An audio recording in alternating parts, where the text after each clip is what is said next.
अक्षरमहं पुरुषोत्तम दासोस्मि। अक्षर एवो हूँ, पुरुषोत्तमनो दास छूं। अक्षरम् अहं पुरुषोत्तम दासोऽस्मि। अक्षरम् अहं पुरुषो। नारायण नारायण।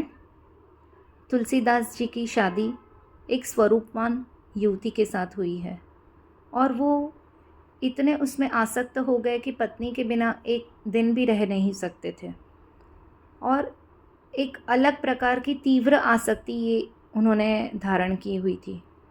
एक दिन वो काम के व्यवसाय के लिए कहीं बाहर जाते हैं तो उनकी पत्नी जो है वो अपना भाई आया हुआ था घर पे, उसके साथ उनके घर पर चली गई, यानी कि वो पत्नी पियर चली गई।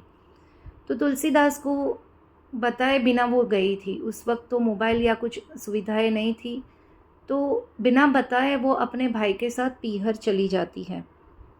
तुलसीदास जी को इतना पत्नी के प्रति लगाव था कि वो कुछ भी सोचे बिना जब रात को घर पर आते हैं तो खाना खा के, रोटी जो ढकी हुई है वो भोजन करके तुरंत अपनी पत्नी को मिलने के लिए पीहर की ओर, उनके ससुराल की ओर चले जाते हैं।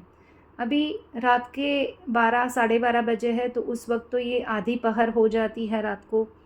तो वहाँ पर जैसे ही जाते हैं तो बोलते हैं कि आप यहाँ पर इस वक्त क्यों आए, कुछ कुशल मंगल है कि कुछ दुविधा है?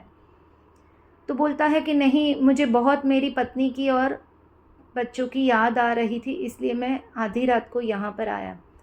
फिर उनकी पत्नी उनको अकेले में मिलती है तो पत्नी बोलती है कि ऐसी भी क्या आसक्ति है कि आप मुझे देखने के लिए यहाँ तक आ गए हो, तो यानी कि आप मेरे शरीर से आसक्त हो, आपको मेरे शरीर की तीव्रता, ये जो रूप है उसमें आप आसक्त हो चुके हो।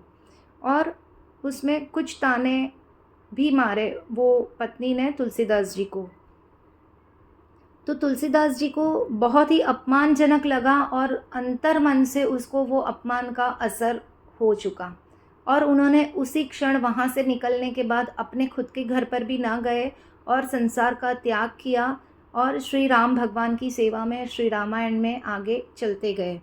तो जब कोई अपने लिए कुछ ऐसे तीखा बोलता है या अप्रिय बोलता है, खराब बोलता है, तो हमें सबसे पहले तुरंत प्रतिभाव नहीं देना है।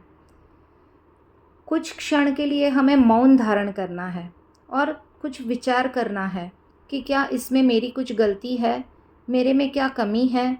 अगर हमारे खुद के मन के भीतर से आवाज़ आए कि अगर कमी है, तो हमें अपनी भूल को सुधार करने का एक अवश्य मौका देना चाहिए। अगर हमें लगता है कि अपनी भूल नहीं है, तो हमें सामने वाले को भूल सुधारने का अवश्य मौका देना चाहिए और हमसे जो भूल हुई है वो दोबारा हम रिपीट ना करें, वो हमें ध्यान में रखना है।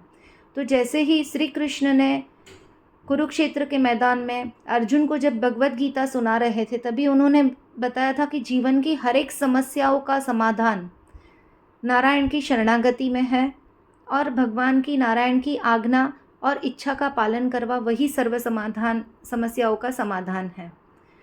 तो इन्होंने इतने अंदर तक वो अपमान का घूंट पिया कि उन्होंने संसार का त्याग किया और प्रभु नाम में आगे निकल चुके हैं।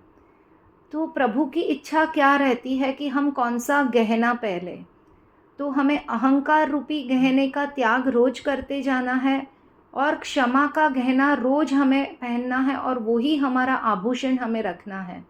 तो जब हम केयूंग सत्संग परिवार में जुड़े हैं तो हमारा सबसे बड़ा जो गहना है वो क्षमा, माफ़ करना सामने वाले को, वही हमारा गहना है।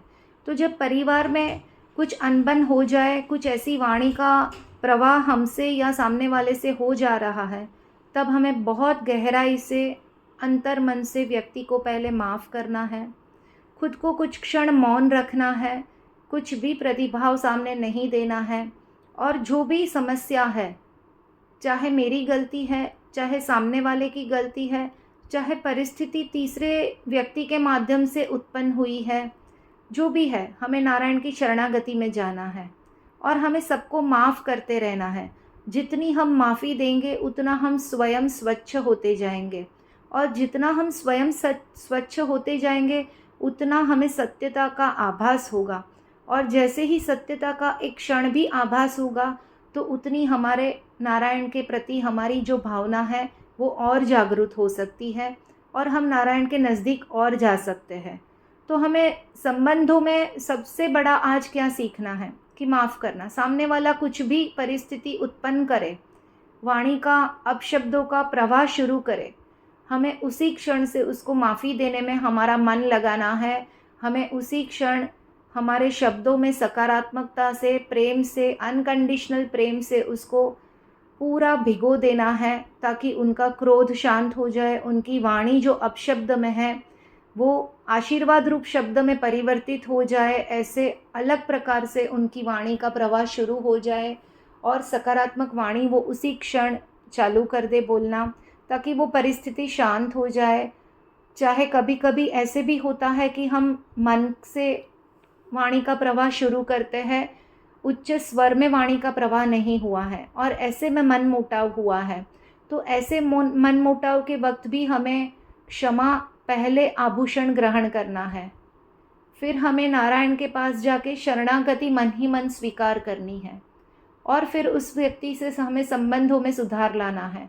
सामने वाला व्यक्ति जो भी करना चाहता है, हमें उस पर दृष्टि न रखते हुए हमें भीतर से सिर्फ और सिर्फ क्षमा का उसको वाइब्रेशंस देना है, प्रेम का उसको वाइब्रेशंस देना है, ताकि हमारे भीतर शांति हमें प्राप्त हो।